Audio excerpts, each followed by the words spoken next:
તો હવે સમાચારોમાં આ તરફ આપણે આગળ વાત કરીએ વલસાડની તો વલસાડમાં ડાંગના સાંસદ અને લોકસભાના દંડક ધવલભાઈ પટેલે દિલ્હીમાં કેન્દ્ર સરકારના વરિષ્ઠ મંત્રીઓ સાથે યોજાયેલી બેઠક દ્વારા પોતાના મત વિસ્તારના હિતો પ્રત્યેની અખંડ પ્રતિબદ્ધતા ફરી સ્પષ્ટ કરી છે. સંસદ સત્રની વ્યસ્તતા વચ્ચે યોજાયેલી આ મુલાકાત રેલવે સુવિધાઓ અને સ્વાસ્થ્ય સેવાઓ જેવી જનહિતની જે પાયાની જરૂરિયાતો માટે અત્યંત મહત્વપૂર્ણ સાબિત થઈ.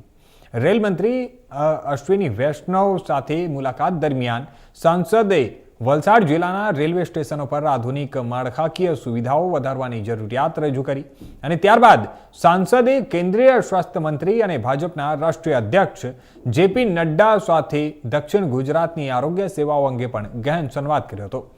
વલસાડ, નવસારી અને ડાંગ જિલ્લામાં ઉત્તર સારવાર ઘર આંગણે ઉપલબ્ધ થાય તેવો મજબૂત અભિગમ તેમણે રજૂ કર્યો. કેન્દ્રીય મંત્રીએ રજૂઆતોને સકારાત્મક પ્રતિસાદ આપતા ત્વરિત ઉકેલની ખાતરી આપી.